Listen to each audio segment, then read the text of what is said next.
to the flag of the United States of America, and to the republic for which it stands, one nation, under God, indivisible, with liberty and justice for all.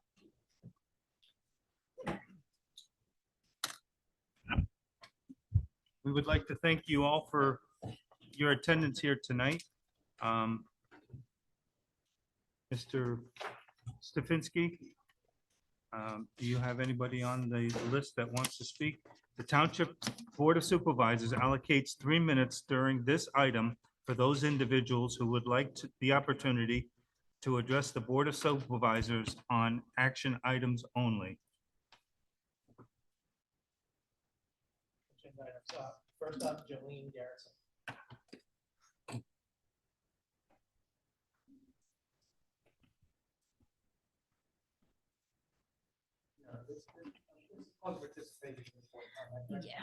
Yes. I'm Jolene Garrettson. I'm a resident of 1697 Streeter Avenue. First, I want to say thank you to the board for the opportunity to speak tonight as a resident of South Strabane. I wanted to just take a moment to thank Chief Jordan Kramer for his years of service to our community. I first met Jordan during a very frightening emergency at my house that required me to call the fire department for the first time in my life. It was a terrifying experience. I'll spare you all the details. But by the time they left my house, Jordan and his crew had made sure I was calm and that my house was safe and secure. They restored my peace of mind that day. And in that moment, I was very proud to live in South Strabane. Later, I had the privilege of working across the hall from Jordan.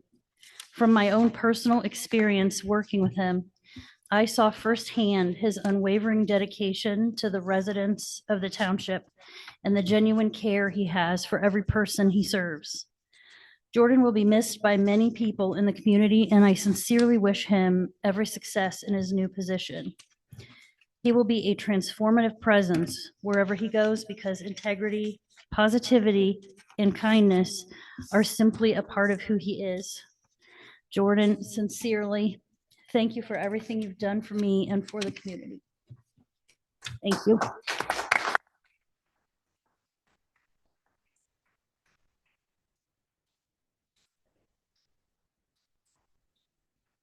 Next, it's Heidi and Wes McConnell. I don't know if you guys wanted to go one at a time or. Yeah. Okay. He can't talk. So Heidi McConnell, 122 Nazer Avenue. The first time that we met Jordan was at Jolene's house during that terrifying accident.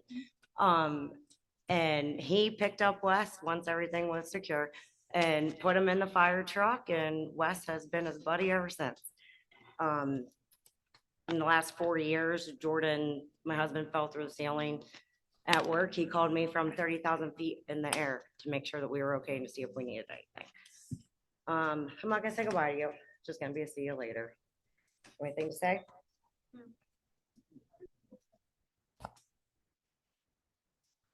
Hi. Do you want to say anything, Chief Kramer?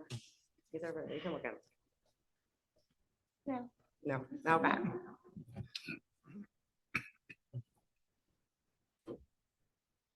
Next, we have Rebecca McTaggart. Oh man, I hate to talk about what I'm talking about instead. It is. That's what I have. Oh yeah, that's fine. That's where I put it. You don't have time during the public hearing. Yeah, that's fine. Perfect. I think that's wonderful. Next, we have Lainey Zipko.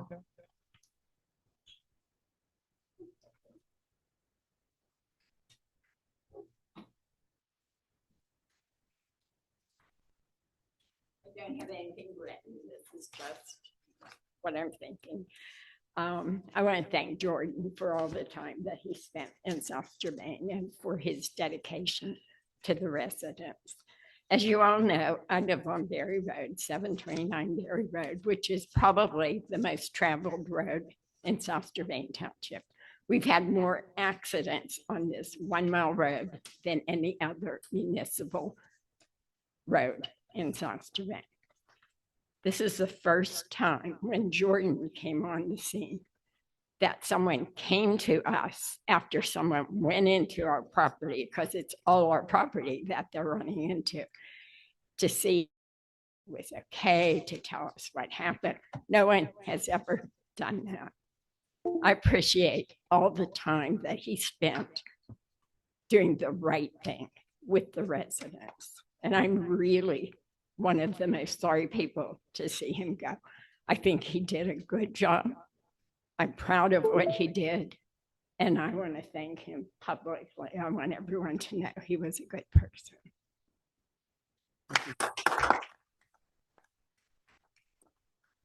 Michelle Rubaleski.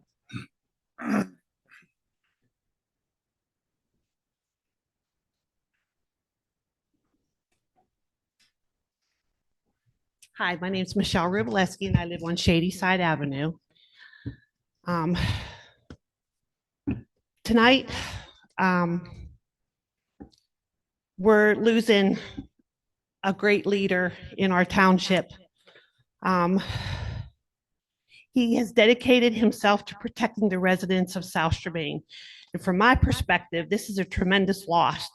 Watching someone with his knowledge, experience, and commitment leave should concern every person in this room. Jordan, I personally want to thank you for everything you've taught me, for being there when we needed you, and I will consider you a forever friend, and we'll stay in touch. I will miss you deeply. When talented, dedicated public servants no longer feel supported, everyone loses. Our firefighters lose a leader, our residents lose experience and stability, and our township loses trust. Public safety is not a place for politics or personal differences. It should always be of the highest priority. To my fellow residents, I encourage you to stay informed, attend meetings, and ask questions. Decisions made in this room affect every family in South Strabane Township. Your voice matters. I simply hope this board chooses a path that values the dedicated professionals who serve this township and restores the confidence of the residents you are elected to serve. As we face these important decisions, I will be praying for our township supervisors that they seek wisdom, lead with integrity, treat those who serve the community with respect, and make decisions based on what is truly in the best interest of the residents of South Strabane Township.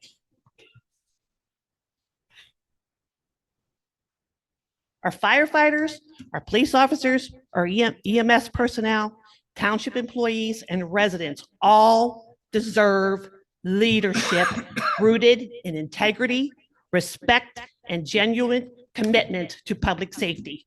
I pray these values guide every decision made on the behalf of our community.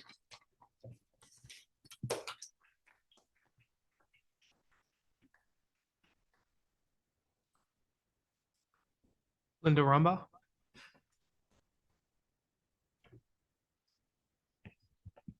Hi, Linda Rumbaugh, Burrell Drive. I'm also here to wish Mr. Kramer the best of luck where he goes.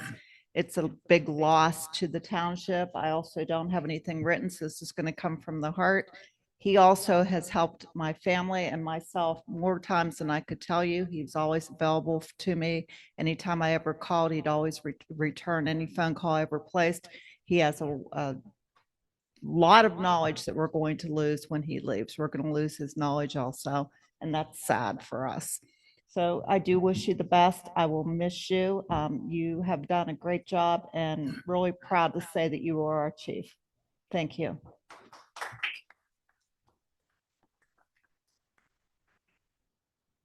Jordan Kramer.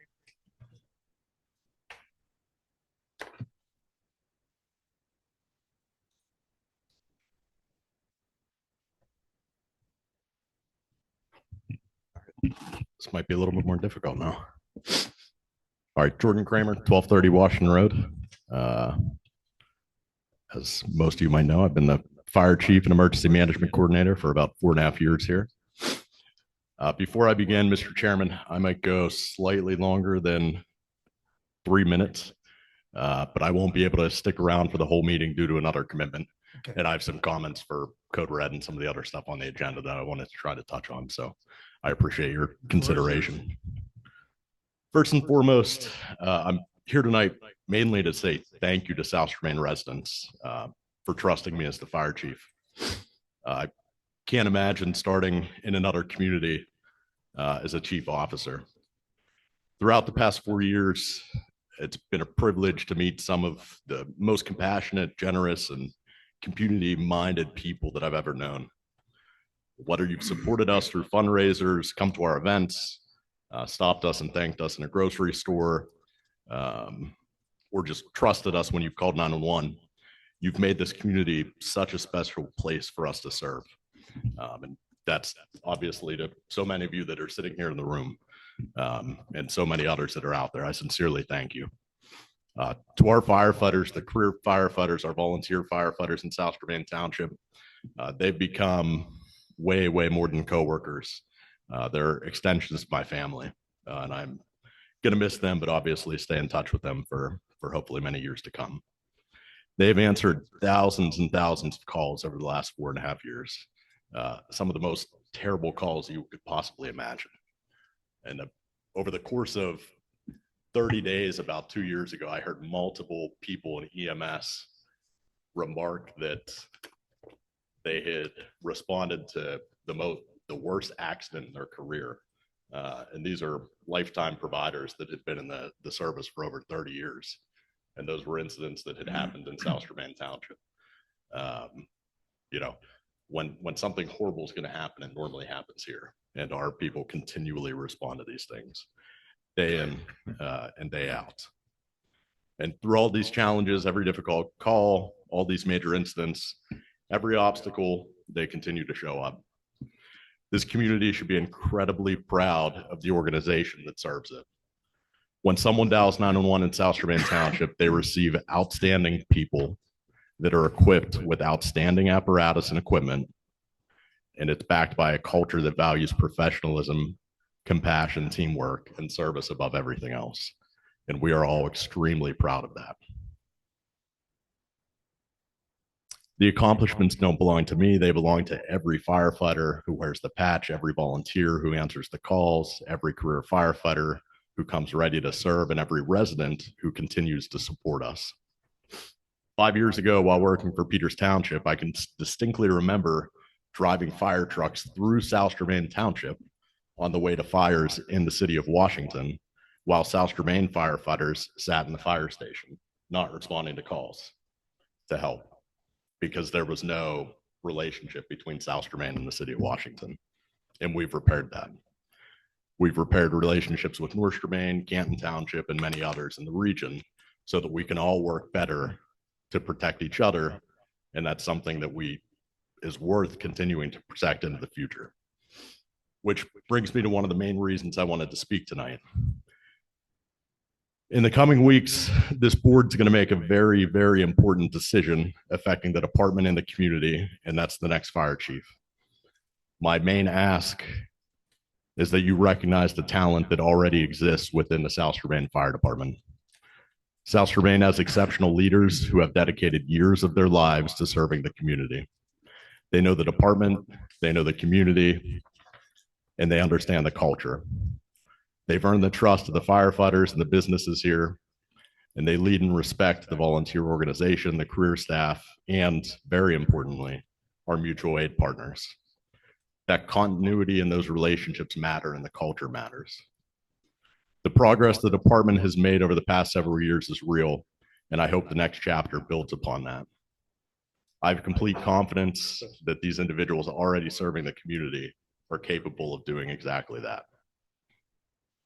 As far as the Code Red goes, I know there was some confusion about that. There's an agenda item about canceling that subscription. That item was actually suggested by both myself and Chief Hilk. Washington County entered an agreement with another vendor called Regroup. Thank you. Regroup. I met with county officials about a month and a half ago to ensure that it has the ability to do everything the Code Red can. And I'm confident that it does do that. Code Red has gone up in cost every single year since they originally signed the contract in 2019. And it costs us approximately $4,200 per year now. Last year, I don't think we sent a single alert out on it. So it's hard to justify that expense. And I've confirmed with the county that if we had to send any address out, that they would be able to do that for us. So it's a $4,200 savings and we get the same capabilities. So in the coming weeks, we will be encouraging South Strabane residents to sign up for regroup. And both the chief and I support eliminating that cost and the budget hit for that. Thank you. Yep. And the final thing that I had, just to remind everyone, is the 25th anniversary of 9/11 is coming up. Most are aware that South Strabane regularly hosts the 9/11 memorial for Washington County. Unfortunately, due to the construction of the Costco, we don't have access to our normal site. Thankfully, Tanger is gracious enough to mark off a massive space up there to host everyone. With the 25th anniversary, we're expecting a much larger attendance than we normally have. So there should be some details coming out from both South Strabane Police and Fire Department here in the coming days. And September 11th is also going to be my final day serving as your fire chief in South Strabane. So if this is my last opportunity to address you as your fire chief or my last opportunity to see you, just know that this department is stronger than it has been in quite some time because of our firefighters and volunteers and all of the residents that have been supporting us and who have believed in what we've been able to do. So no matter where my career takes me, South Strabane is always going to be somewhere that I've been proud to serve. And I appreciate the opportunity from the board to have allowed me to be here and serve this community. Thank you. Thanks.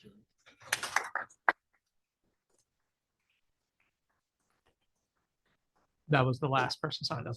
Yep.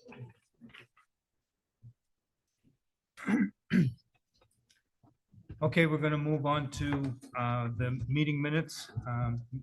Want to hear a motion to accept the Board of Supervisors regular meeting for June 23rd, 2026. Do I hear a motion? So moved, Mr. Chairman. Second. Any discussion? All those in favor say aye. Aye. Opposed? Motion carried 5-0. Financial business, motion to approve the payrolls from period June 7th, 2026 through June 19th, 2026, and June 20th, 2026 through July 3rd, 2026, and bills for the period of June 19th, 2026 through July 10th, 2026. Do I hear a motion? So moved. Second, I'll second it, Mr. Chairman. any discussion? Yes. So, Pete, Yes. we discussed before about waste management, but now I have a question with that and also the Porta John Reynolds with RD Waters. We added community park, but the Driscoll for the Porta John rental is $275 and community park is $300 and Billy Bell's $165. For waste management, Driscoll's $233 and community parks $288. I don't know what's going on at Driscoll. There's not that much activity. So just something to. Yeah, I'll check it. I know we had some, you're talking about the dumpster, right? Dumpster. Yeah, I know we had some the- additional dumping in the dumpster last month, which was why the bill was up. So I'll have to check in to see what's going on, if there was another charge up for dumping again at Driscoll Park. Excuse me, sorry. And then the RD Waters as well. Okay. It just seems like that, I don't understand why that went so high. But that's all. Yeah, I know we did put we put a Porta John out of community park because we were having a lot of damage Yeah. caused to the restrooms down there. And typically they were originally locked at least a part of the year or part of the time during the week. And we had a few rentals come up. We had complaints come during the rentals because people were coming in between the time they were cleaned and the time they were renting the space. So we did put the Porta John out there. We did get a handicapped accessible Porta John put out there. And since we did put that out there, we've had zero complaints about the restrooms. They've been locked and only been open for the activities when they're rented out up there. And it's been successful. But I'll check into that. Okay, one of the other things we might have to address as well is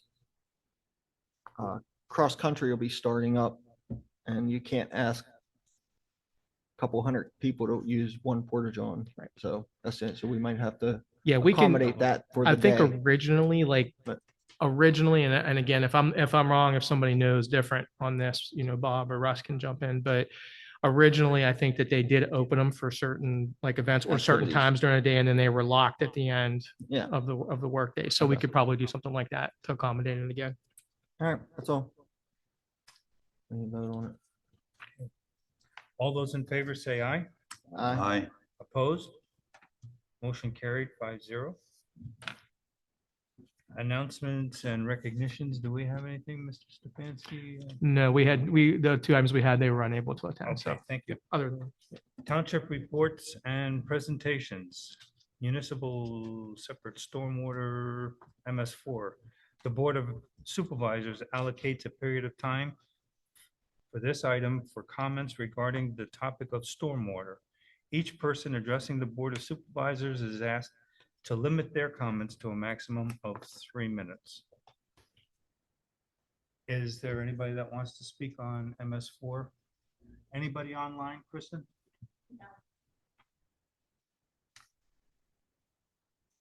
Okay. Getting update from TJ yesterday. TJ, did you have any updates for MS4 program? Sure, yeah.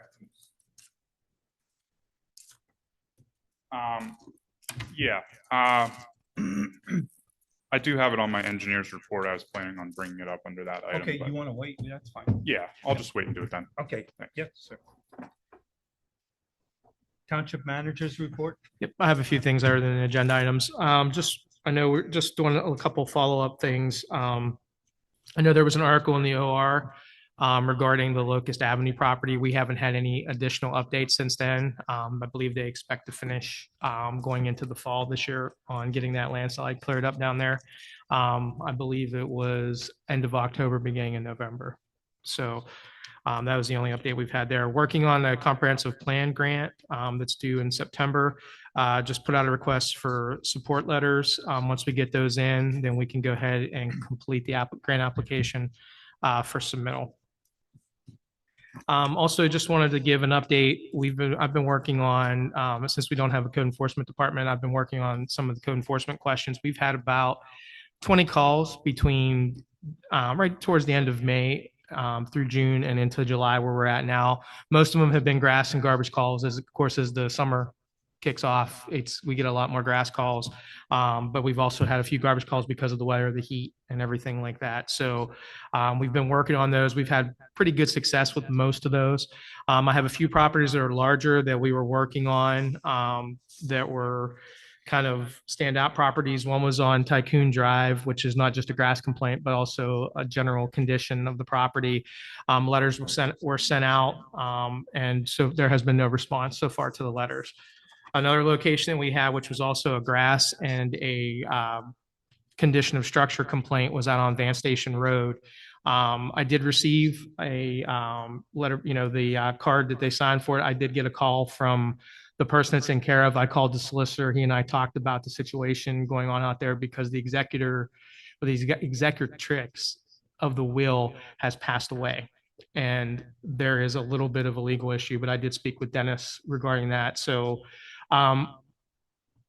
despite that property is going to be up for sale, tax sale coming up within the month or so here.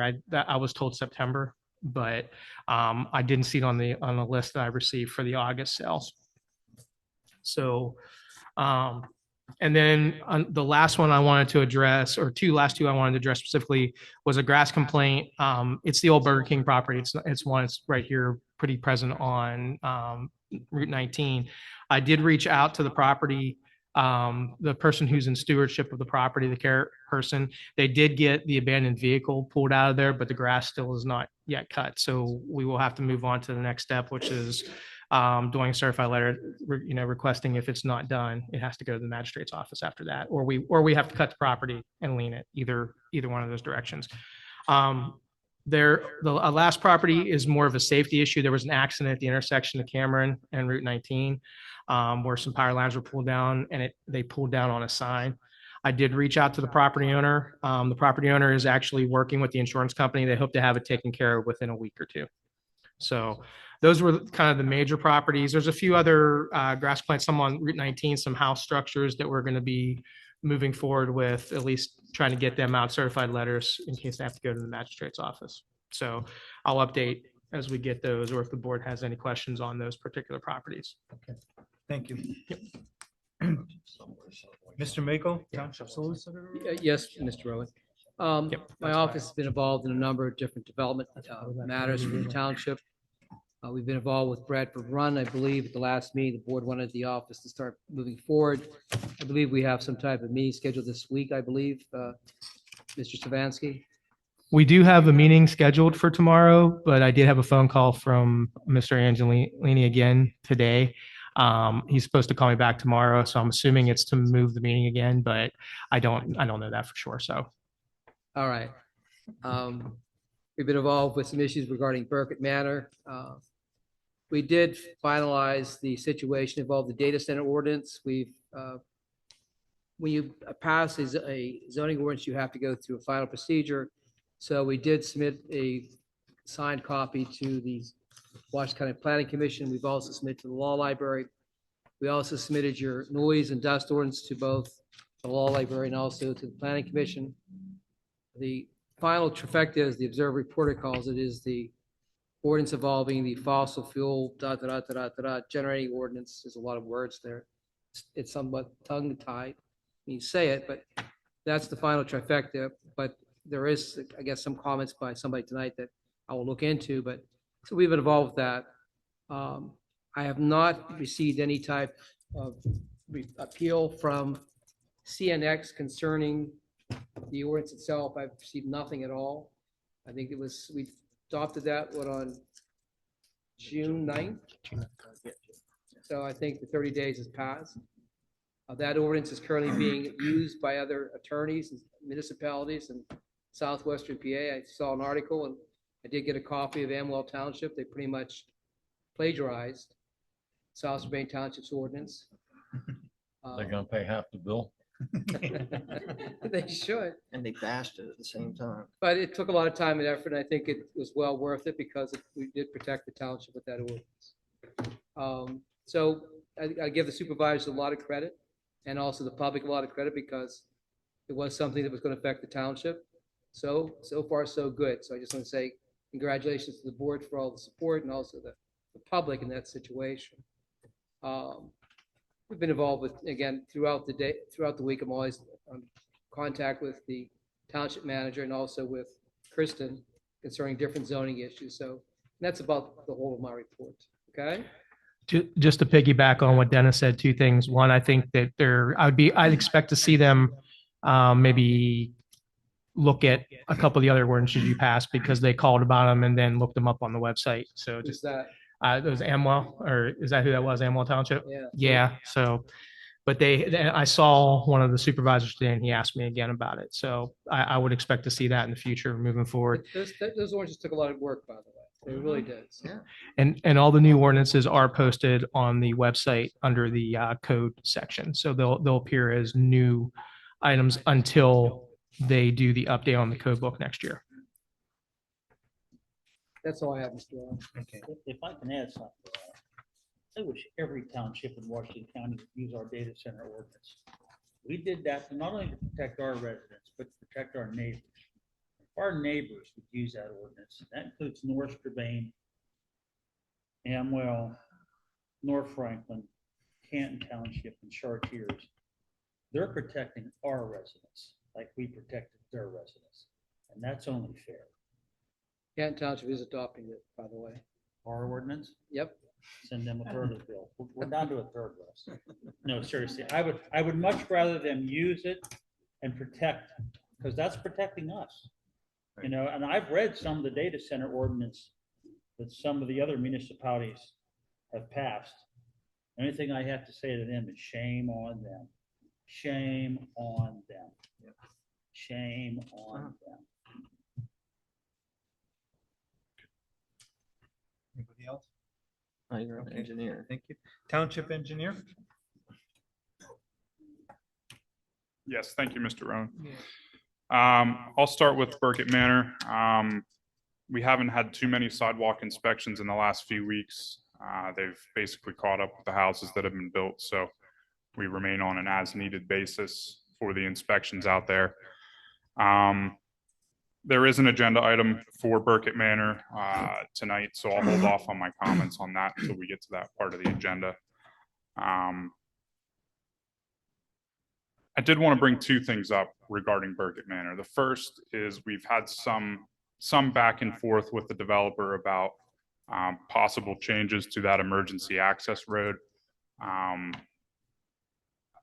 had some communication with the captain of the fire department, Captain Brown, regarding some of the fire codes and how they apply to the emergency access road. So I think we need to look at those in a little bit more detail and communicate with the developer on whether the Millings proposal will be viable there for that access road. But that's something that the township manager, the fire department captain, and myself have been working on, and I think that requires a little bit more attention. I just wanted to bring it to all of your attention as well.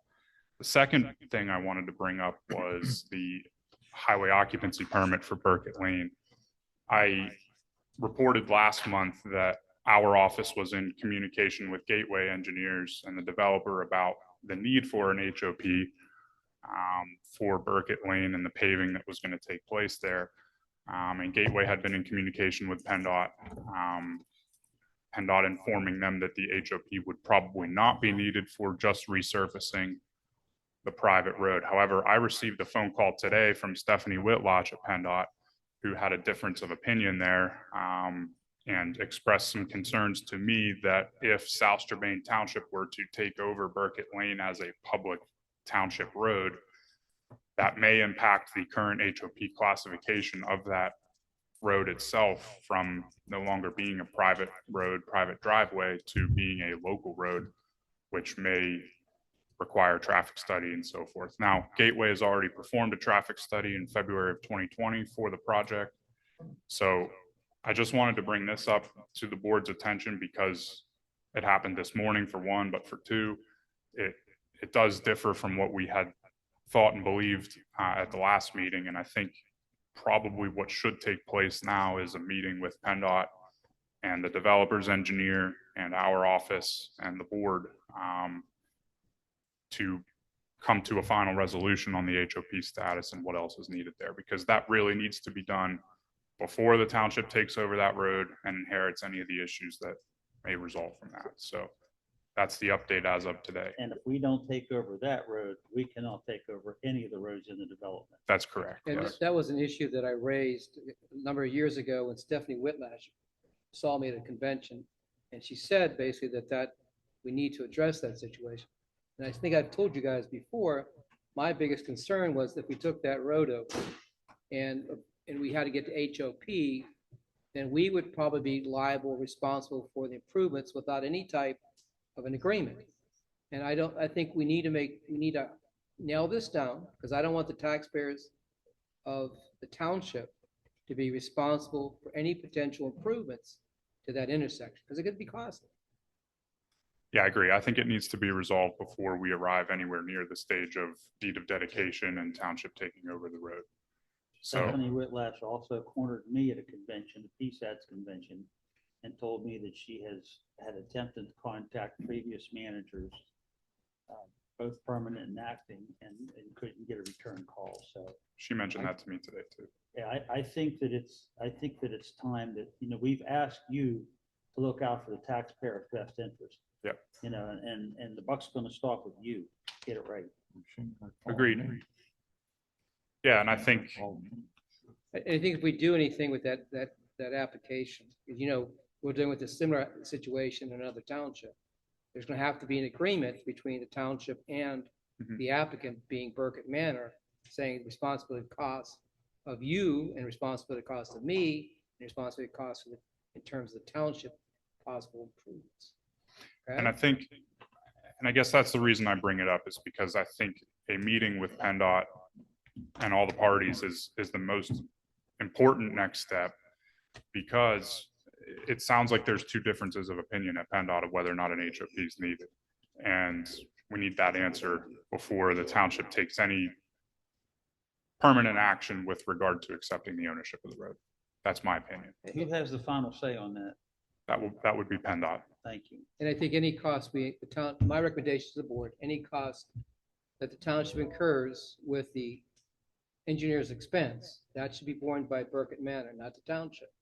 We have an escrow agreement, don't we? Make sure that your fees are being borne by the applicant, not the township. Okay? Yes.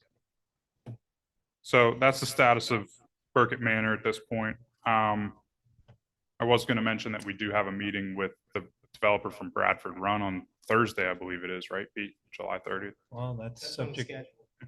Yeah, Potentially to be rescheduled. Yeah. Under MS4, our office did complete all of the annual tasks that are required for the township with its compliance for its MS4 program that were due at the end of June. So that was completed. We will now move into the stage of preparing the township's annual report, which is due at the end of September. And we will move into reviewing the pollution reduction plan status to see where we stand relative to the projects that were supposed to be completed. So we're making good progress on the MS4. And then the last thing I wanted to bring up was Farley Road. I did receive some information from Pete since last month, the drawings and the latest correspondence with PennDOT. I think we should, one thing that PennDOT offered on Farley Road was to schedule a workshop meeting to figure out exactly what should be done with that private property owner and the applicant status. Given that we have a new township manager and a new engineer, I think it makes sense to schedule this meeting, the workshop with PennDOT, to figure out how to proceed with that application. So if it's okay with you all, I was going to take that step Yes. so we can move that forward. Okay. But I believe that's all I have to report, unless there's any questions. Thank you. Yeah. The millings. Yeah. They're not plowable. Hard rains are going to end up in all the drains down on Burkett. Why don't they just put a binder course down and seal coat it so it can be plowed if there's an emergency in the wintertime? There's not going to be any millings filling up all the drains on Burkett. That was the agreement. They were going to make an access road.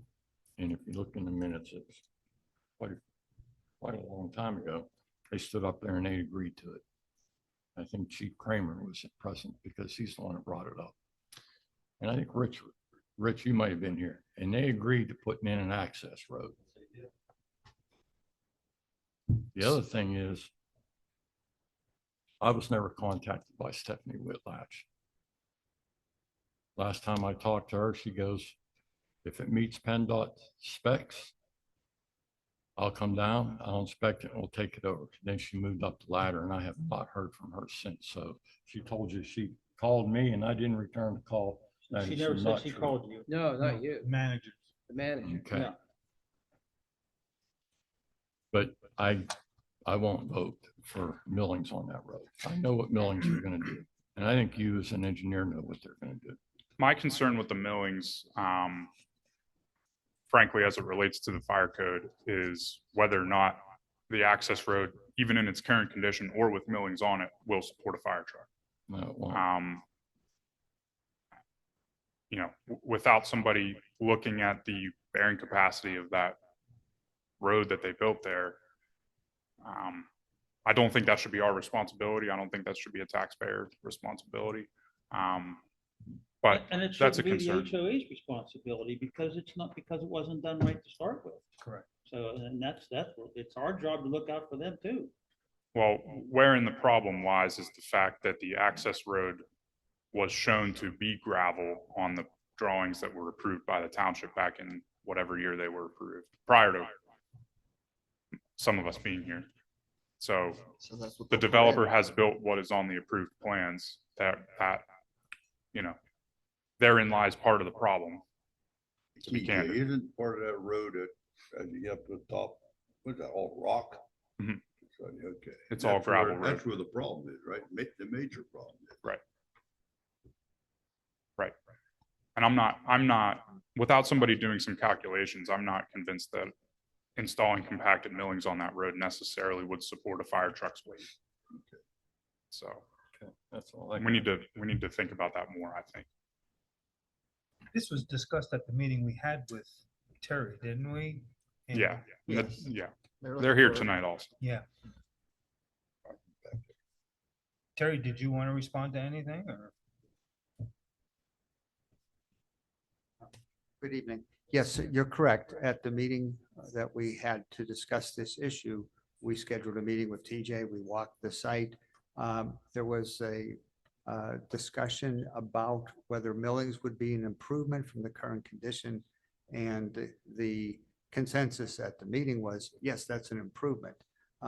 So we went back through TJ to ask the township, what's your opinion on the millings? So that's where we're at tonight. So we haven't closed the door on what can or won't be done, but it was installed per the approved spec. If it's not the right spec, that's why we're here talking about it. Okay, Okay? thank you.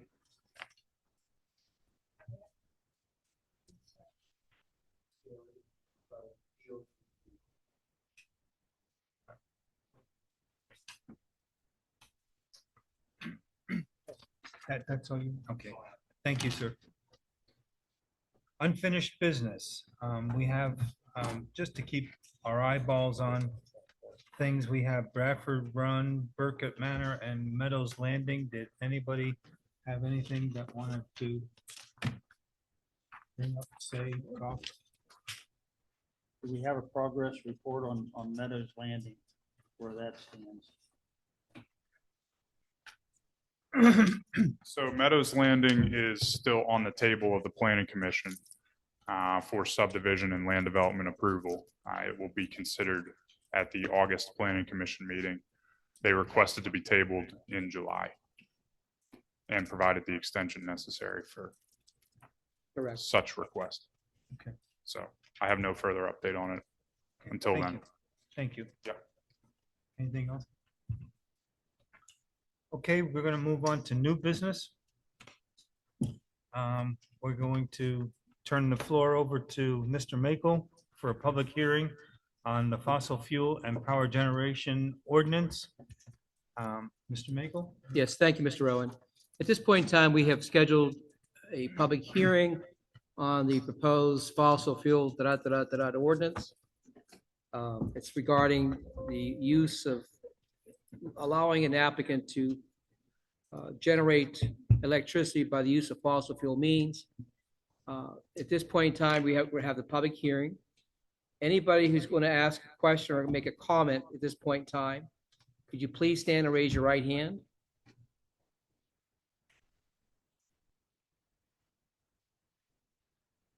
Do you solemnly swear or affirm the testimony you're about to give this evening? All right, thank you. So what I'll do is just give a brief summary. It's been posted online because I know somebody here told me, I don't look at the websites before I come. I just don't have time, but Ms. McTaggart, is that how you say it? Said she saw it online. We did make two small corrections before the meeting. I think they were commas or typos that we made before the meeting, but the ordinance is according to the observer, they call it the trifecta, the whole process. As you're all well aware, we've already adopted a data center ordinance. We adopted a noise and dust ordinance. And this is the final piece of the puzzle for the township. So what we said basically is you're going to have a fossil fuel electric generating facilities in the township. It's going to be conditional use in light industrial, I-1, in general industrial, I-2. And the purpose of this ordinance is to protect the well-being of the public that live here. I live in the township. I'm aware of what the people feel in the township. And I think the board here is all concerned about the township's health, safety, and welfare. So this ordinance was adopted to protect the township as much as possible, protect the residents. So if you look at the ordinance in section 1 or section 3, we have definitions. We talk about decibel levels and so forth. In section 4, it talks about being a conditional use. And the purpose of this ordinance is basically to provide information to the township if an application is completed or submitted that protects the township and limits the adverse effect of those types of generating facilities in the township itself. They do create nitrogen oxide. They do create particulates. I mean, I don't know, I don't have firsthand knowledge, but my knowledge is what I've read online. I've read hundreds of hours of reading this stuff. We don't want, whatever, if it does come in, we want the most minimal impact on the public itself. We want to make sure that we're protected. And whatever they do has to be compatible with the health, safety, and welfare of the township residents. That's our main concern here. You know, data center make a lot of money. I read it, I think I may have said it before. When they rent or lease or buy property, the minimum value, the minimum per acre is $40,000, going up to $2 million per acre. So when they do these things, it's not done. You'll see people saying it's there to help the public. You know, you make all this tax money, but they're making billions of dollars off the whole situation. So whatever we do, we don't want the township to foot the bill for these folks in terms of the health and safety. If they do provide something, they have to provide information that shows it's compatible with the township's rules and regulations.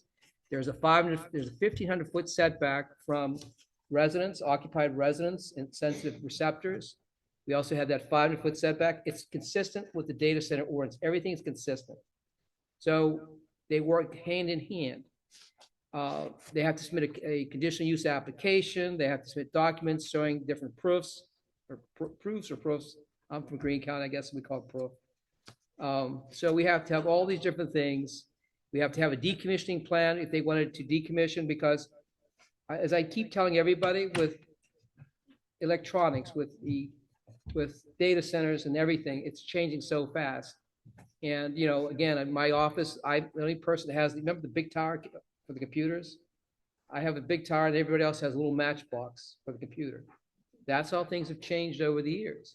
So we don't know what's going to happen with data centers. They could be here tomorrow, but they could be gone by different advancements in technology in the future. So what we don't want to happen again is like you had Washington Mall. And basically the Washington Mall, it's being torn down, which is great, but who paid for the demolition? Ultimately, the taxpayers. I was born and raised in a coal mining town, Vesterberg, and all those buildings and all that were torn down and slate dumps removed. Who paid for that? The taxpayers. So we just don't want taxpayers to be responsible for the decommissioning. And we have a similar formula. We have every so many years, they have to come back and give us an idea what it costs to demolish it. And then we pick the person, it's done at their expense. So everything here is to protect the public as much as possible. We talk about stormwater and everything else. We talk about designs and so forth, and ANSI situations. So it's been online. It's a pretty decent ordinance because I guess everyone's copying this ordinance now also according to Pete. Am I correct, Pete? Yep, they were looking for it, so I told it was online. All right. So if anyone has, I just gave you a rough summary because this is just a public hearing tonight. At this point in time, if anyone wants to have any questions or comments, it's your turn to go to the podium and state your name and address and what your comments are. If I could correct one thing. Sure. You said, we had an existing noise ordinance.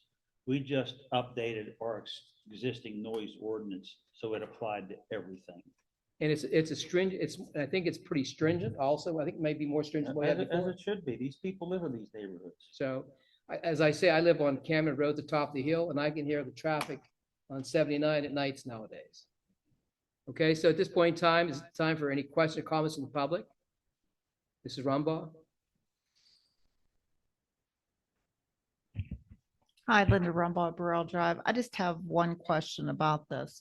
From what I've seen online images, these are these big stacks that go up in the air and the smoke comes out of them. Is that correct? I don't know if that's, I don't know what they look like.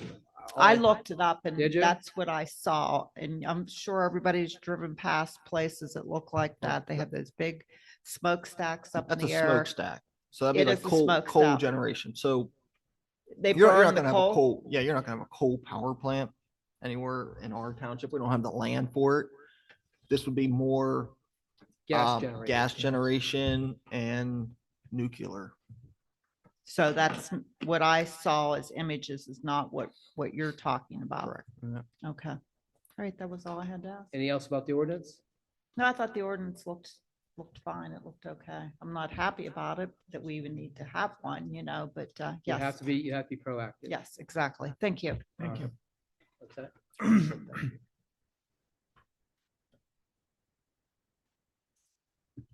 Now I'll talk. Rebecca McTaggart. I live at 1255 Locust Avenue. My comments concern one specific issue, and that's the way the ordinance handles the environmental testing of both the water and the soil.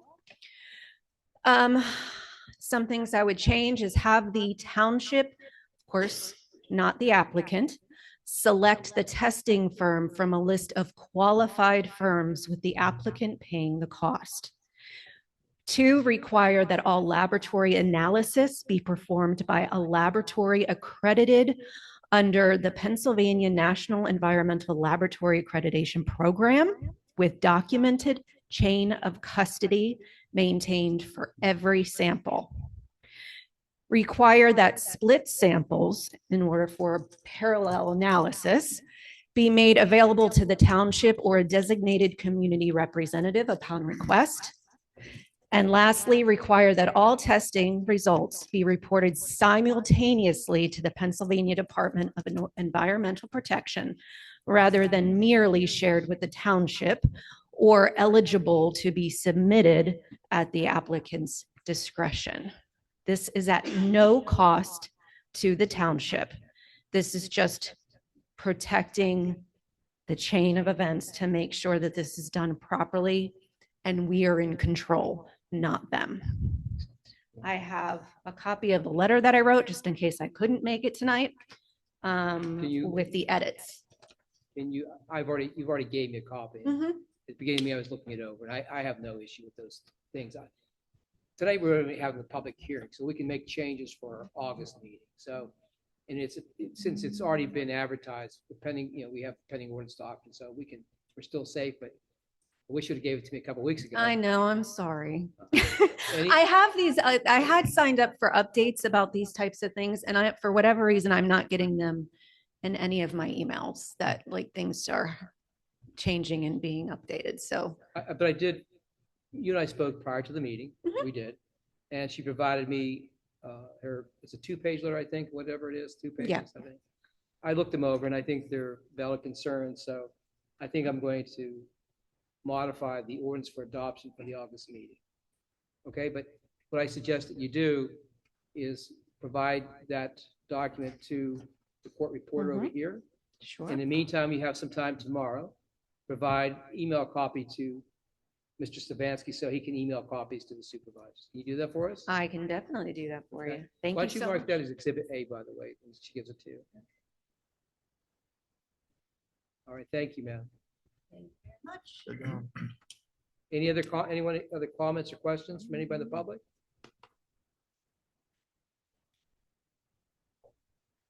Testimony counts as comments. It's your time, ma'am. A written testimony and an article to enter into the record. Do you have a copy to give to the court reporter? It's coming down.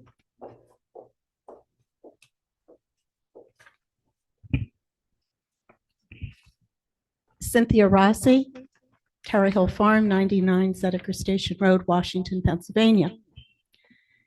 Having reviewed the South Strabane Data Center Draft Ordinance of July 2026 pertaining to the use of fossil fuel electric generating facilities, I submit these comments and request them to be incorporated into the hearing record. This testimony will present concerns regarding specific sections of this draft ordinance, as well as revisit the issue of utilizing small nuclear reactors, SNRs, to power data centers. And since I first mentioned that late last year, I have done extensive research, and I feel that that may be our safest option for this community if we have to have a data center, and I hope we never have to have one. I substantiate that as I go through my testimony. According to an article in the July 23rd, 2026 issue of Farm and Dairy newspaper, 2 on-site power plants are in process in Ohio. The Fairfield Energy Center in Millersport, Ohio, will utilize 100 acres to produce 1,300 megawatts of power for the data center. The Power Connex Asheville Energy Center of Pickaway County in Asheville, Ohio, will take up 110 acres to produce 800 megawatts of energy to be shared by 2 adjacent sites. According to the industry, data center on-site power facilities will only grow larger and demand more spaces. Is this keeping with the current face of South Strabane Township? It is outrageous that any company would take that much land and present so many inherent dangers to those inside and outside of the community, because we have to think of our neighbors as well as our residents because of the proximity of North Strabane, Somerset, et cetera, to this acreage. During World War II and the Cold War, there was a national concern that Western Pennsylvania region would be a likely exposed and unprotected area for a strike. And today we must consider data centers and any attendant on-site surface power facilities as a prime target for terrorists. This concern makes a power source 1 mile deep in the earth safer and more sensible. A recent article entitled Nuclear Family, and you should now all have a copy, from the April-May 2026 issue of Forbes is included with these comments. And for those of you who read Forbes magazine, it's pretty much a no-nonsense publication. Regarding the draft document as presented, number 1, please remove the placement of any surface fossil fuel power generating facilities from I-1 districts, and that is because of the surface area that these mega plants are taking up. Number 2, consider requiring electricity to be used to be produced outside of the township, with any additional costs for electric power used by residents and businesses within the township to be incurred by the data center itself. Restrict any power generated by any power source located in South Strabane Township to use inside the township. We are not the power suppliers to the world. Number 4, at the end of section 4A, add livestock to the list of those to be protected. Number 5, in section VD, increase setbacks to 2,500 feet from dwellings, agricultural buildings, hospitals, schools, churches, and public buildings. The power generating plants are far different than just the data centers themselves. I've seen these things. I've gone on safari to Ohio 4 times to see these things. Number 6, in section 12B, add agricultural uses. Number 7, include a section requiring waste heat recapture. If you do have an on-surface facility, there is a tremendous amount of heat generated, and we're not addressing that, and that becomes a significant health and safety issue. Fossil fuels are filthy and unhealthy. Billions of dollars have been wasted on things such as clean coal technology with no positive results. The use of gas, which is the cheap way out for the holder of the mineral rights, will only fuel the increased cost to human health, as well documented by the Environmental Health Project and other respectable research agencies. As my understanding of the use of SNRs, 1 mile underground, has evolved, I see them as having a compact footprint and producing abundant and infinitely cleaner energy with far less damage and danger to the life of all varieties here and nearby. And finally, I ask residents to think of other uses and other companies that would be a better, healthy fit for our community and adjacent communities. Americans have the outstanding capacity to do good and to rise above invasions. Let's demand elected officials at all levels not accept the lowest common denominator. Thank you. What's the next? Just, yeah, no. You talk, I'm sorry, I got a question. Yeah, it broke it down. What, when you talk about SNRs, what are you talking about? Just so I can understand. If you can get behind that thing. SNRs have been developed and are in the evolving developmental process. They are small nuclear reactors that are sunk 1 mile into the ground. So there's virtually no footprint on the surface. They are a mile deep, and they are generating the energy to power the data centers from 1 mile underneath. And you don't have a take up of 100 plus acres to power on the surface and all of the inherent dangers on the surface. They're finding these things are relatively, in comparison, safe. They are compact. They are out of the public view. These things are horrendous. These surface facilities are horrendous to look at. I've gone to look at them. They're the thing of nightmares. So how safe are these small nuclear reactors? They're fine. They're going into certain communities. Some of the earliest ones will be in Arizona and out in the Midwest, and they feel that they are much, much safer than any of the other alternatives. You know, they talk about solar and they talk about wind as also forms of clean energy, and they are now considering these little reactors to be forms of clean energy. There are some small reactors that are actually kits that are being placed on the surface, and they take up a very small footprint in comparison. You know, knowing if the older folks here, I guess, that I remember when I was a young kid growing up, 3 Mile Island. Okay, that was back in the 70s, I think it was. I know Mrs. Rumble wasn't here back then. No, I remember it. But this is the other end of I know, the I'm saying that, you know, I know people are saying, spectrum. well, how safe is it? You know, I'm saying, I don't. It's the other end of the spectrum from 3 Mile, and 3 Mile is being recommissioned as a surface facility to power data centers.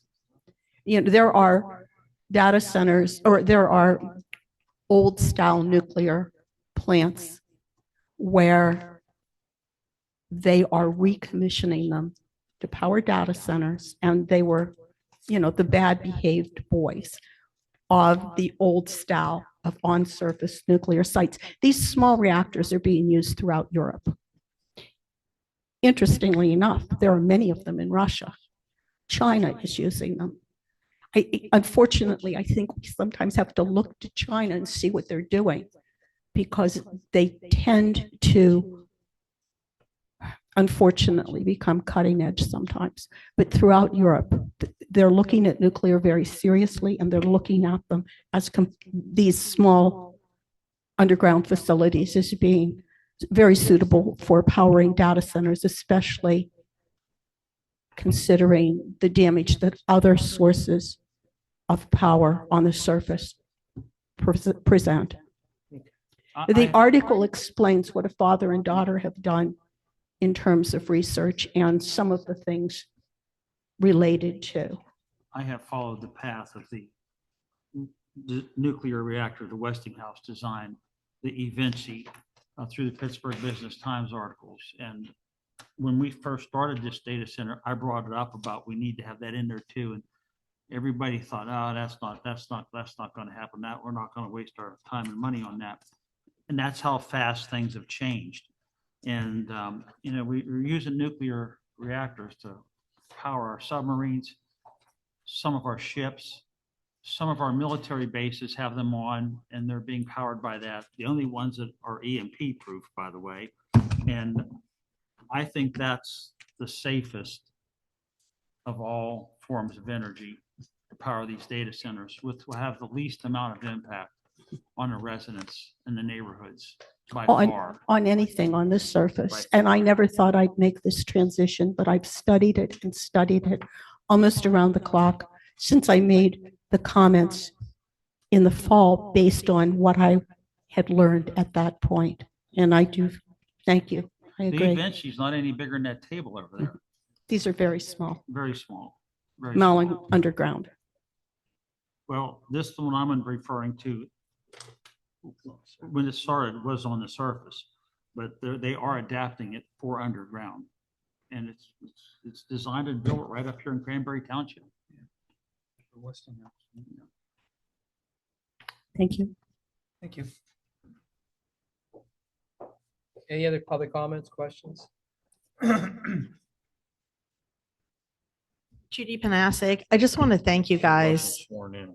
Oh, yeah, I was. I had my hand up. Yeah, she was over. Oh, I didn't even see you back there. Yeah, sorry. No. I tried. It's kind of. Oh, yeah, I did get sworn in. I had my hand up. It's kind of dark in here. Drew, flip that I switch. didn't see you. Why would I lie about it? But okay. It was I did get a Trinity, so I'm not sure what I used, but I just I wanted to say thank you for this board for coming to meetings for 20 years. I think this is the first time I've ever seen a board in unison trying to work for the residents. Like all of you seem to be agreed and be concerned about the community. And there's been just a strength behind that. And I think that the residents appreciate it. Regarding this ordinance, I think that anybody who's in this room tonight that is for us pushing this forward needs to stand up, because the importance of making these public statements in case a company were to try to challenge it, we need to have as many residents on record saying that they support what the township is doing and that they don't want the data centers and that they want to be safe with what's powering them and that they're happy with what the township is doing with this. So if there's anybody else in this room tonight, stand up and say it, because it's only been a handful. I'd also like to thank Cynthia for always going above and beyond to protect this township. Residents will never know how much you've ever done, Cynthia, but you amaze me all the time. So thank you. But I just wanted to say that I'm for what you're doing. And I've talked to a lot of people everywhere, and everybody is watching our community and impressed with what has gone on regarding this and the job that Dennis has done and how our board has reacted to everything. We are getting kudos everywhere and we are being looked at even across the state. So thank you. Any other questions or comments from anybody in the public? Were you sworn in, Ms. Ecker? I didn't think so. No, I hadn't. So.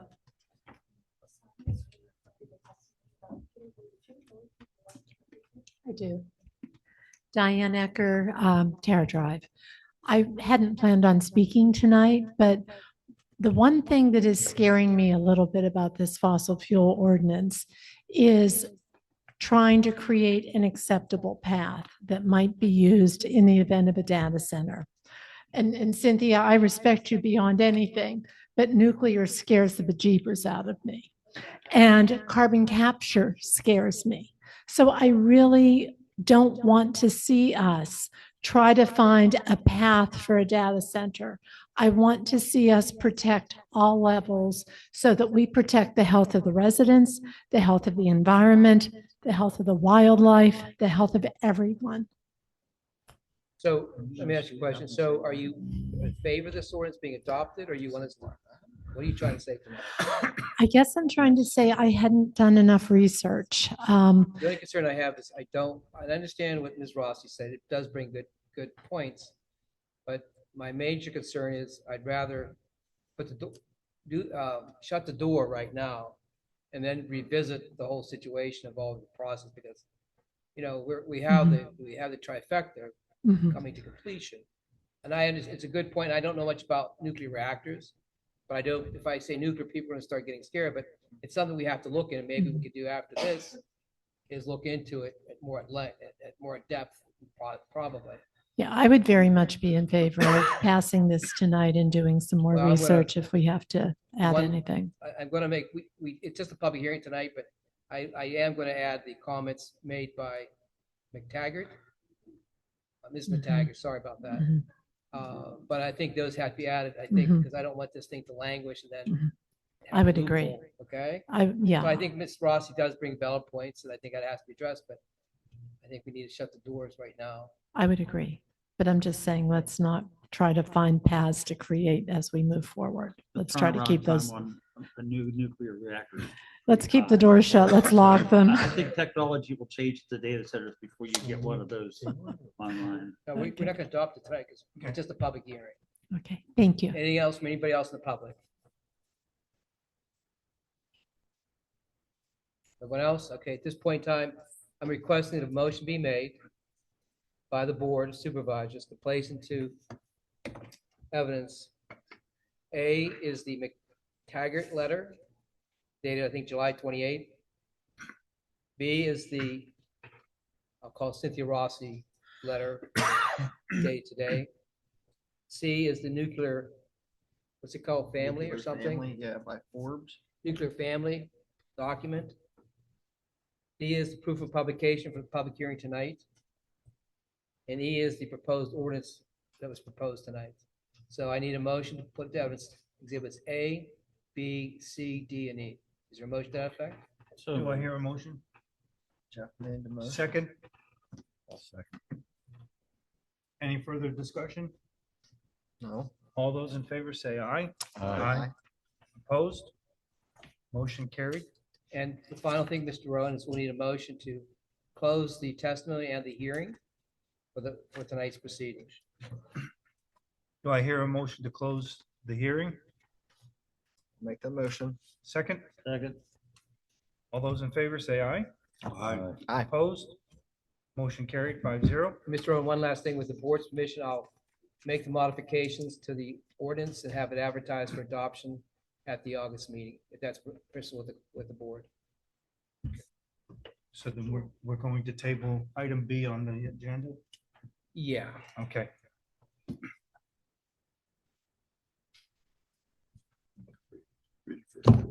Pardon me?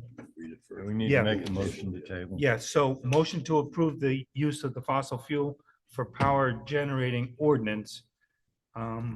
So Dennis can, or the solicitor can add the additional comments from tonight. We're going to table that until the August meeting. Is it your motion? I'm You making a motion? I'll second the motion. Making a motion. All the second, I'll second it. all those in favor say aye. Aye. Opposed? Motion carried 5-0. Letter C, motion to approve and a revision to the approved Zipco final subdivision located on parcel number 600-00-00-00-001-00 in the R2 Suburban Residential Zoning District. Okay, you're here. I can start, Mr. Okay, Rowan, if yes, that's okay please. with you. I'm not sure if there's anybody here. Mrs. Zipko's over there, but I don't believe her engineer is here, right? Your surveyor's not here? Okay. Yep. So this subdivision was approved a few months back. What we're doing is reapproving it with one very minor change made to the drawing. The original drawing showed the 50-foot access for lot 1 and lot 2 as a part of one of the lots rather than as a true 50-foot easement. This was a carryover issue with mapping that the county had from back in the 1980s. So what we're doing or what this motion is for is to reapprove the Zipco subdivision with the minor change showing the 50-foot swath as a access easement, not as part of the lot. So our office has no objection to this. In fact, we would recommend it be approved so that it can be recorded correctly. Mr. Chairman, I'll make that motion. I have a second. Do I have a second? I'll second. Any further discussion? All those in favor say aye. Aye. Opposed? Motion carried 5-0. Motion to approve a revision to the southern section of the approval final land development plan and PRD from PA Finance LLC from Burkett Manor Plan Number 1, located along Burkett Lane in the R4 Medium Density Residential Zone District. Do we have anybody here to speak on that motion? Yes, sir. Good evening, board. My name is Jonathan Garcheski, project manager with Gateway Engineers, here representing PA Finance. With me tonight is also the local construction manager, Terry Bove. So essentially, we're here tonight, as you're well aware, the plan was approved 5 years ago. During earth moving activities, approximately about 90% to 95% of the overall earth moving activities were completed. In the upper area of the development, which is the lefternmost portion shown on the screen, a pocket of coal was located. All construction operations in that area has ceased and stopped. We're working through the permitting and approval processes with the local agencies. However, to have that material removed, the location of the roadway and the utilities within the public right-of-way that was part of the approved plan will be dropping vertically about 2 feet. Horizontally, everything will stay in the same exact location. But as part of the developer's agreement, any changes to the approved plan within the areas to be dedicated to the township needed to be resubmitted to the township for reapproval. So hence the reason we're here tonight is for the reapproval of basically the plan 3-dimensionally, although everything 2-dimensionally and horizontally is going to stay exactly the same. We've been before the planning commission and has also addressed 2 rounds of comments from the township engineer as well.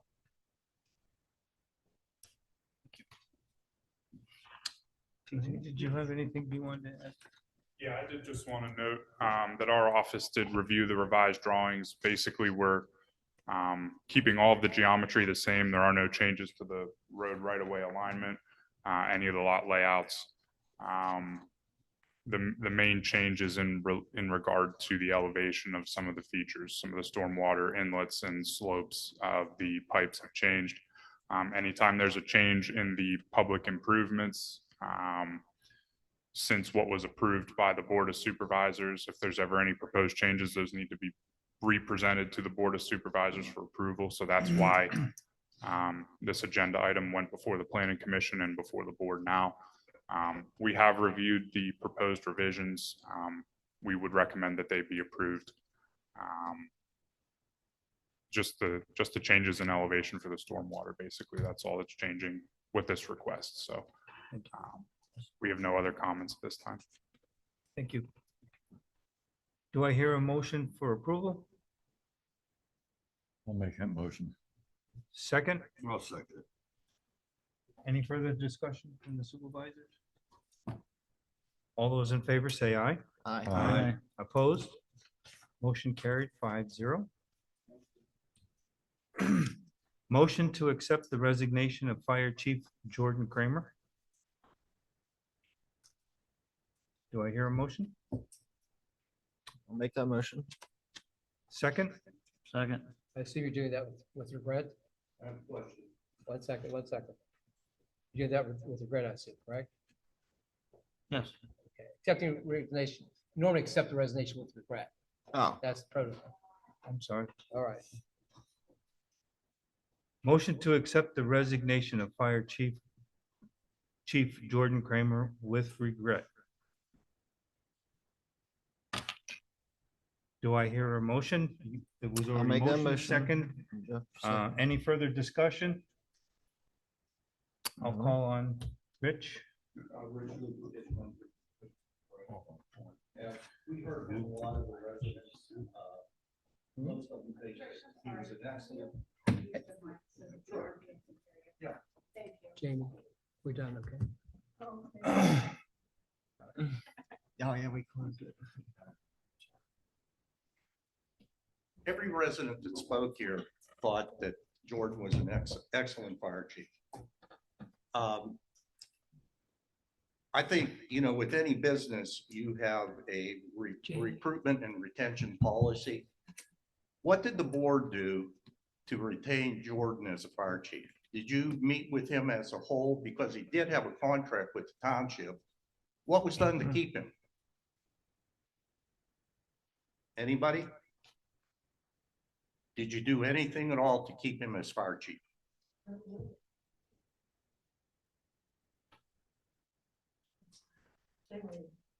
Nobody can speak on that? We were given his resignation. There was no. You have a contract with him. You Correct. didn't meet with him as a whole to see what you could do to keep him.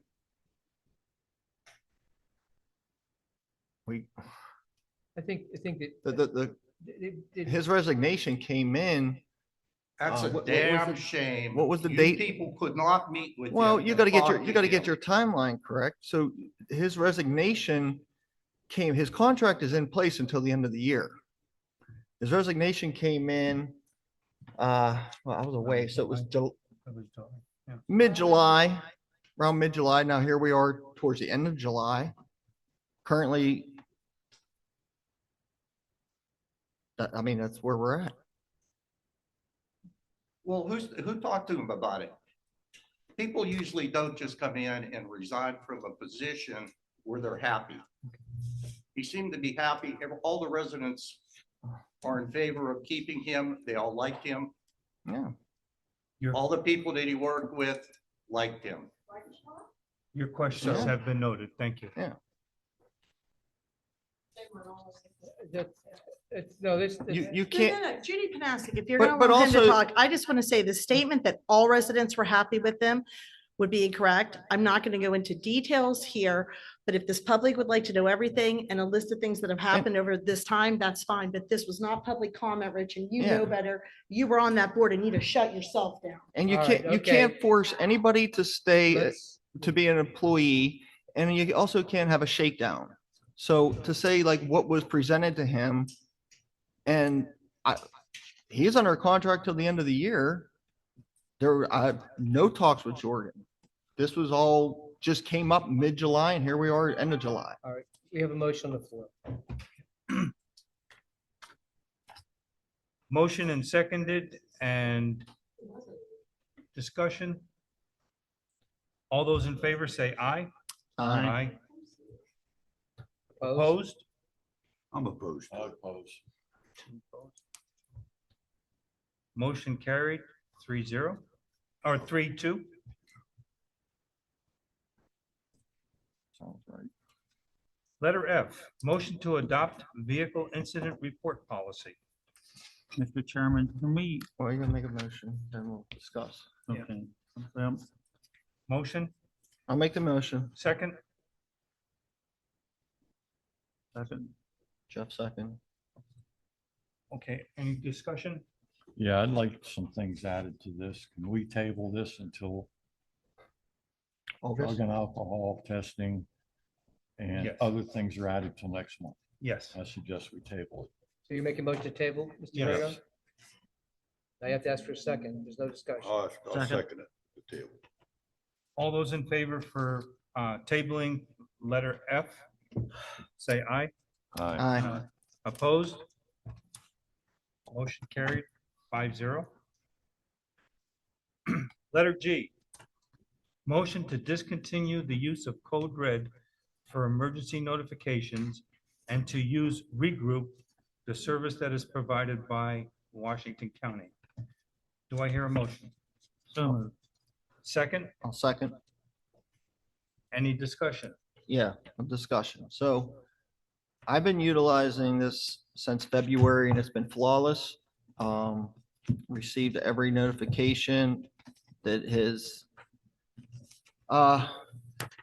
been accounted for in their lists of items that they'll send out. So the Washington County Emergency Notification System is free and it covers the following: severe thunderstorm, tornado, flash flood, snow squall, extreme wind warnings. This is all coming from NOAA. It also includes active shooter, power water outages, and notifications to specific large gatherings. So I think it's worked well for me. You can sign up, you'll get an email. You can either go email or text Exactly. message. What's worked well for you? The Code Washington, Red or- no, the Washington County Washington. Emergency Okay. Notification System. The Code Red Jordan spoke to that hasn't been utilized for over a year.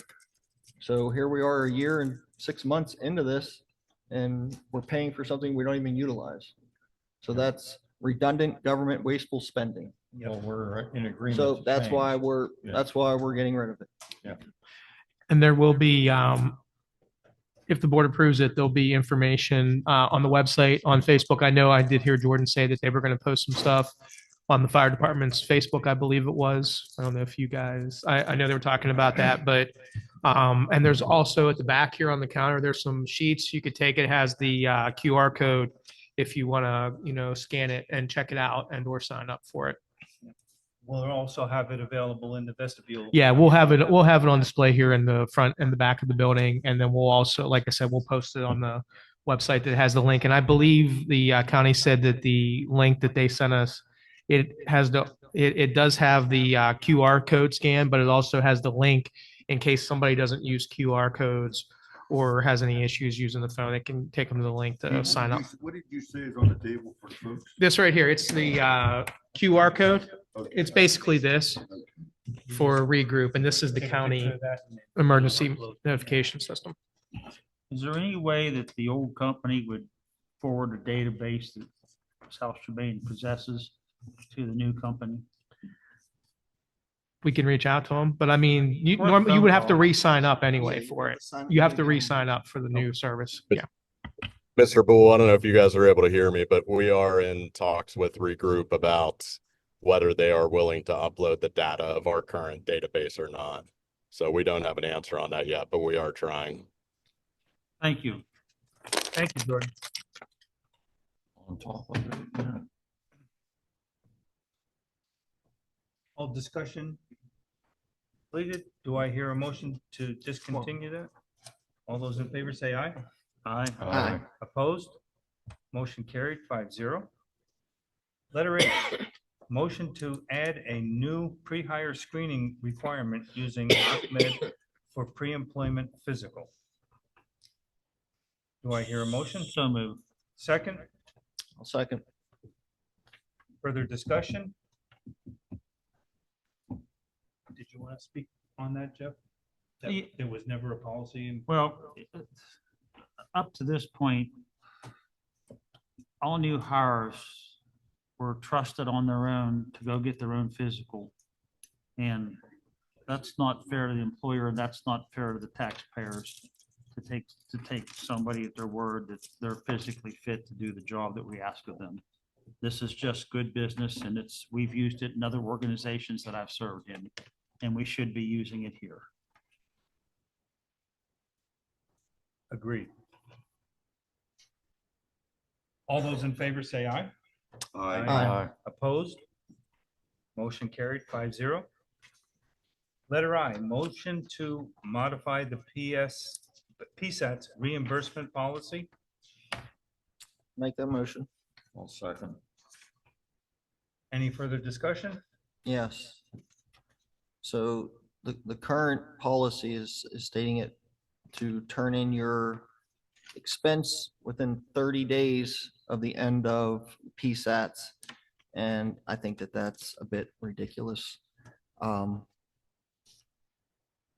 Not everybody has a full-time job, but some people have full-time job, some people have kids, some people have life. Things happen, right? 30 days and then say, hey, you're out the money. I mean, these are That's legitimate it's expenses. not that- even normal. 90 days, 120 days, maybe, but Memories 30 get days. fuzzy. And it's right at tax time. It doesn't matter. It's receipts. Yeah. If somebody wants to falsify an expense report, that's none of your concern. That their name is on it, they're falsifying an expense report, what's it matter? But 30 days is, you got to look at it that you're not just setting a policy for this board, you're setting a policy for boards to come that you won't even be involved in. And you don't know what that board will look like. So And that That- board my can only- change the policy. that's right. But I'm for the policy. I just think 30 days is a bit much. That's all. Any other further discussion? I'll make a suggestion that we just change it to 120 days, as long as it's turned in for the fiscal year. Still the same books. You already did change it once to the 30 day. Okay, we're in a meeting. It's for the board at this point in time. Pardon me? This is the board's meeting. We did. Well, there was a problem when that, Let's- when that let's- original one was written. All right. It didn't require you to do it. It was a Let's vote on suggestion it. that you do it. You call for the vote, Mr. Weber? So are we looking to make any changes to it? No changes, staying as is? 30 days is fine. That's good. Yeah, just. All those in favor say aye. Aye. Opposed? No. Motion carried, 3-2. Motion to authorize the township manager to advertise for a new fire chief and to begin the process of appointing a new interim fire chief. Do I hear a motion? So moved. Second? I'll second. Second. Any further discussion? No further discussion. All those in favor say aye. Aye. Opposed? Motion carried, 5-0. Motion to approve the chairman to attend a PSAT's Board Chairman's Retreat in State College on August 6th and 7th. Do I hear a motion? I'll make that motion. Thanks, Bob. Second? Second. Thanks. Second. Any discussion? No discussion? Do I call for a vote? Well, yeah, is All it, those in is it, favor say is it aye. in the budget? Because we had in the budget for PSATs for township manager. We had in there for the boards of supervisors, but is the funds in there to cover for this additional? Zach, I would add that all the supervisors didn't attend the PSATs. Correct. I didn't go The either. money is there. The Well- money's there for this. This is a good thing, by the way. Yeah, I'm not saying it's not. I'm saying I didn't check it. If So- if the budget comes up that there's a deficiency, I'll pay my own way. How's that? Well, that's good. Let's call for a vote. All those in favor say aye. Aye. Aye. Opposed? Motion carried, 5-0. Motion to approve the posting for sale of the F-550 dump truck on municipal bid. We'll make the motion. Second? Second. Any discussion? All those in favor say aye. Aye. Opposed? Motion carried, 5-0. Letter M, motion to approve the Trinity High School football boosters to rent the main pavilion at the community park at a discounted rate pending completion of application and insurance forms. Do I hear a motion? I'll make that motion. Second, Second. further discussion? Yeah, didn't we just discuss this, that we were gonna put on this? And the only one we were gonna do was the pancake reunion. Right. Are we gonna be consistent or not? Well, I remember we did bring it up and it was, a lot of it was asking for the fee to be waived Waived completely. completely. This is asking for a discount. I don't know what discount they're looking for. But I'm with you. I want it to be consistent as Yeah, well. yeah. And once you open that floodgate, In this case, we gave a 50% discount. So it's gonna be 212 to 100. I was the one that brought that up back in, it was January or February, because I have First Lutheran, and they've been renting pavilions since 2021, almost over 20 years. We've never gotten a discount, and we've never had a pavilion for free. So if you're gonna start doing that, you do have to do it for everybody, or just waive all your rental fees and let them have everything for free.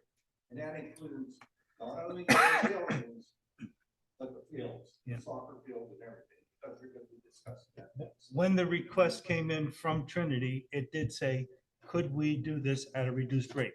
We're just honoring the way they, I know that, but I'm just putting it out there because Yeah. if you're gonna do it, then you're gonna do it, I'm gonna ask for the same thing. And I'll ask for it every year because like I said, I've been renting that pavilion, Billy Bell or that one for over 20 years. And the pancake's different because that's strictly pancake Residents. residents. That's different. That's the residents. That's, I mean, there's people that don't live in South Strabane going to be a part of this. And, you know, I thought we put this to bed, but evidently we didn't. So. Judy? I just wanted to say, like, I've been coming to these for years again, hearing this back and forth and everything changes. And even years ago, back when their wonderful son Shane was on the Parks Board, they tried to get Trinity to, like, their ball team was going to get a discount for using the ball field or doing something. We were going to let them do it. And all they had to do was get like Chinese auction baskets, and they never came through.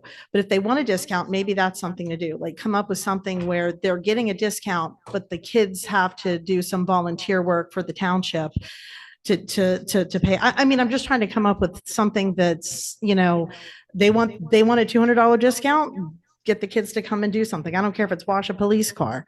But yeah, in the past, I mean, that's been the big argument. You know, if you give it to them, who else? You're gonna have to give it to everybody. Everybody should have to pay, because even if Floral Hill wants to have, or Manifold Road wants to have a reunion, are they gonna get the park for free?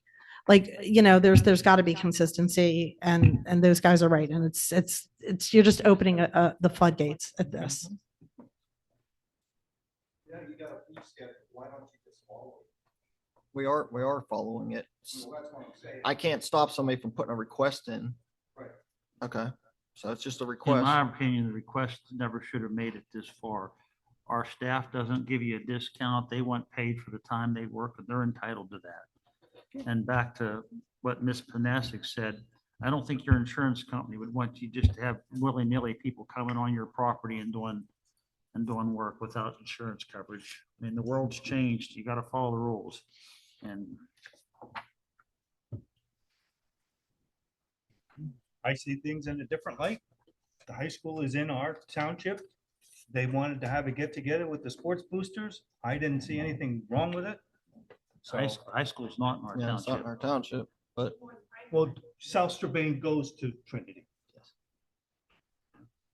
So does Amwell, so I does North. yeah, I'm Franklin, not so does picking Canton. on Trinity. That's fine. And All those in favor, say aye. Opposed? Aye. No. You forgot to vote. So Yeah, motion to refuse it is 3-2. You refused, and you refused? I refused. Okay. So then we'll go into Special Olympics. You want to turn them down too? Motion to approve Special Olympics to utilize the soccer fields at the community park for practices at Community Park on Sundays from 6 p.m. to 8 p.m. from August 9th through November 8th. I'll make the motion. Second, I'll second.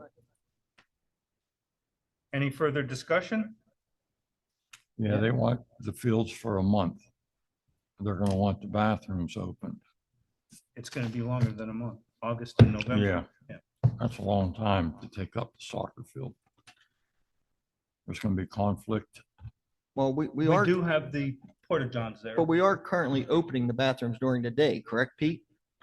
No, right now, it's actually locked right Oh, now. they're so just during the using day they're porta locking. johns, But like we talked earlier, if we need to move back to having it open for a period of time for. these Your events, your we might mic's have off. to. Do they clean themselves? There were, while I was still working, there were groups coming down and using the soccer field and using the bathrooms and using everything. I want to name it, but they're lacrosse and other groups. Yeah. Pavilion and bathrooms were already cleaned for the morning, the next morning. They would stay when it got dark, went into the pavilion and would mess it up. People would want their refunds. You blame them? No. That's goes So- back to, it only takes one or two people to ruin it for everybody. I We got rid wanted of our, to- we got rid of our recycling thing down there on Zedekar. That Same ruined thing. it, yeah. Only takes a few, right? So As bad as I hate to turn this down on them, it's the consistency, we gotta and be I don't, consistent. Question on the motion. Okay. All those in favor say aye. Aye. Aye. Opposed? No. no. Motion denied, 3-2. Public comment time. The Township Board of Supervisors allocates up to 3 minutes during this item for those individuals who would like the opportunity to address the Board of Supervisors on any matter. George TJ wants to say something. Yeah, Mr. Stevens. Sure. Under item D, the developer's engineer brought this up. This is the Burkett Manor reapproval. Developer's engineer brought this up, but to remove that coal that they discovered, they need an incidental mine permit through DEP. Our review letter recommends that the township's approval be contingent upon the developer obtaining that state permit that they need. So I did not mention that under that agenda item. I should have. I wanted to point that out. So basically what we should do is make a motion to amend that previous motion to require that. Item D. To require that the developer obtain the third-party state permit that they need. Is there a motion to that effect? That's under item D. So it is on the agenda, but it's not on the agenda. It's already 10 after 8. So you want to make a motion to Amend, make a motion to add that, make a motion to add to the agenda the conditional requirement that the developer, owner, applicant, whatever it is, receives the necessary permit to remove the coal from who? From the DEP. The DEP. Yeah, the DEP, they need a permit from the DEP. I should have pointed that out earlier. That's my mistake. So is there a motion to add that to the agenda? I'll make that motion. Second. second. Any further discussion? Would the residents be interested knowing it's going to be about 750 truckloads of coal? All right. That wasn't discovered during the core borings. All right, so we have a first and second on the motion, Mr. Rowe. All those in favor say aye. Aye. Opposed? Motion carried. And now we're 5-0. not done yet. Now we have to make a motion to approve that motion. To We add it, then we improve. Okay, the same motion approved the same. this is Groundhog Day. Yeah. Motion to approve the motion on the motion. So moved. Okay. Second. All those in favor say aye. Aye. Opposed? Motion carried 5-0. Motion to adjourn. No, you. Oh, Township, Public comment, 3 Yeah. minutes. public comment. Anybody got public comment?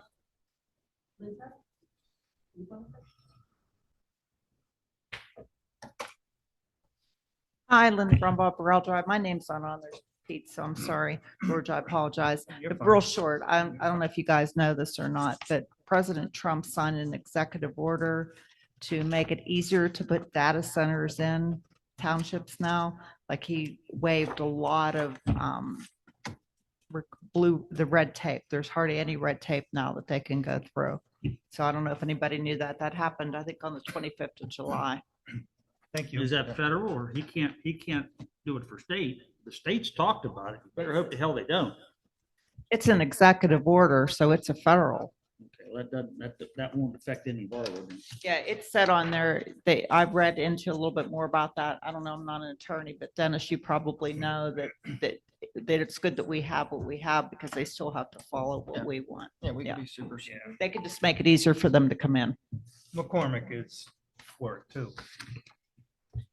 Judy, can I say, first of all, George, I want to say I commend you for wanting to do that for Trinity and the Special Olympics. I understand where your heart was for it, but you haven't lived in this area long enough to know that like opening that little tiny door would have blown it off in Washington, PA. But thank you for being considerate of other people and wanting to do that. A couple of quick things. One, I would like to see this board look at getting the sewage authority back that was gotten rid of back, I don't know how many years ago. If we could start that again with all the development we have going on. I think that tonight that what you guys did with the reimbursement for the PSTATs or whatever that stuff is, I'm going to agree with Zach that 30 days is not long enough for anything. Everybody should have a little bit longer. And I also agree with George that if you go too long, you forget things. So maybe what you guys do is have it next meeting and have it that if it's like the food or something where they're guessing at it and don't have the receipts, or if they don't have receipts for it, guesswork has to be in within 30 days and the rest of the receipts can be in within 120 or something like that. Like, but come to some sort of agreement. 30 days isn't long enough. If I have something longer to return something somewhere than that, that seems a little short, especially for waiting to get some information in. Sorry, I had a bunch of things. One of the other things with all these developments, if we're taking the roads over, and I've mentioned this before, I think before we approve anything, we get to name the roads. If we're taking them over, we should have control of that in this township. I have concerns of our zoning hearing board. I didn't go to the last meeting, but it just seems like everything gets approved through there. So what's the point of having them or any ordinances at this point, including everything that Dennis is doing? I mean, if I'm CNX, I'm just going to buzz right in here and be like, stop me. Yeah, like we're not stopping anyone else. Did the Parks Board turn their things in yet? And has there been an audit of how the money was spent over the last several years that that board's been in existence? The kids on the roads on bikes and scooters, I sent several of you a picture of that. In Floral Hill, it's a huge problem. Somebody's gonna get killed. And these kids have no regard. They're looking at their phones. They're going down the middle of the road. Like, it's bad. And their parents don't seem to care. Something needs to be done. I don't know if our police can do anything, if they need direction from you guys, but we need to do something. Has there been any movement on the comprehensive plan? Has anything been filled out to turn in? Has it? Yeah, you missed the beginning of the meeting. So Okay, sorry. I'm just waiting on support letters. That's all. And then once Okay. that gets, we can submit the applications aren't due until September. Okay. So, Just I wanted to you- check. You missed that earlier. so. Sorry about that, guys. Sorry. And that's about it. I just again want to thank this board for taking the time to listen to all the residents and for our incredible solicitor who, like I said, you guys are really making a name for yourselves across the state with this. So thank you very much. Thank you. Any further discussion from anybody? I'll go first on the supervisors. Well, that was a closed public comment, so we move on to supervisor? Yeah. All right. Unfortunately, like everything else in South Strabane, we end up providing services to the whole region, like we did with the cardboard. Now we have the same abuse of the limbs drop off and the grass drop off. Our staff is spending probably, and Kevin's keeping track of it, 8 to 9 hours every other week.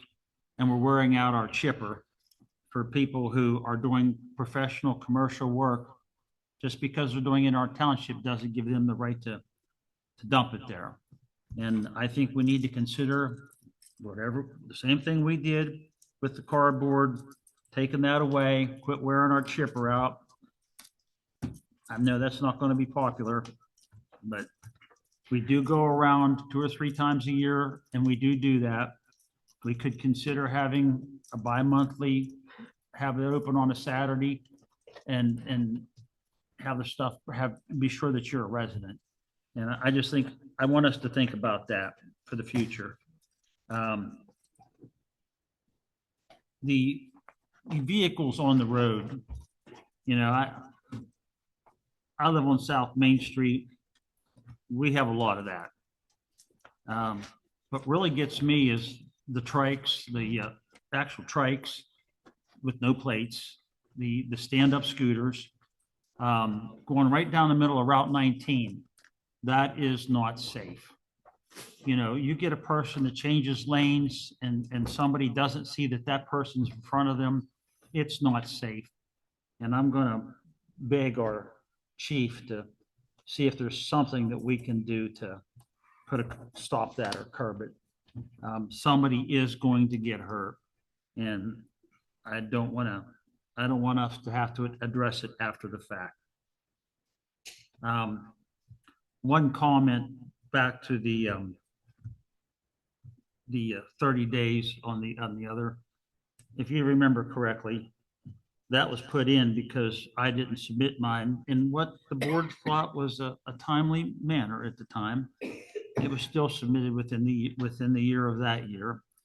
And on this particular one, it got lost in my taxes. I take care of the taxes for 7 entities. And unfortunately, it got lost and I had to go back and do some research for something. And I did find it and I did submit it. And it was for bills that were incurred. Each of the supervisors contributes in their own time in their own way. And trust me, I've contributed more than my share of things to the betterment of the township. So I said this before, whenever we went to do it the last time, and I'll say it again, quoting a deceased friend of mine from up in the center part of the state. It is chicken shit. And with that, I'll say South Strabane has a hell of a lot bigger problems to deal with than reimbursing somebody for legitimate purchases or legitimate expenses obtained while on doing something for the good of the township. Done. And 30 days and 45 days and 60 days but a year, the year budget had closed and you submit your bills. Now, is that fair? George, I said that they Whatever. Again, the township has a hell of a Serve lot what bigger problem. fidelity, a year? And for the record, I don't agree with the time frame of how that particular one was done. My only argument to clear it up is 30 days. Let's clear it But- down to 30 days and we could but say I can in also- 45, we can say, hey, put your stuff in. I also would like to let you think about, I don't agree whatsoever that you should be reimbursed, anybody should be reimbursed their wages to go. You could be double dipping. You could get PTO from your employer, you're getting paid, then you want reimbursed from the township. So that's where it's going to get real dirty and real muddy. And I never asked. I talk for about an reimbursement honor system. anytime for That's my for only issue with wages. that. And not only that, I didn't turn in all the bills that I could have turned in. And when I submitted the bills, I asked Marie to look them over and I said, Marie, make any changes that you feel are necessary. And she did. Bob was the chairman back then. So Hey, Jeff, let's adjourn and go home. Yeah. Okay? That's- make them. Oh, I know, Bob. You don't want to hear it. Let's go. Thanks, everyone.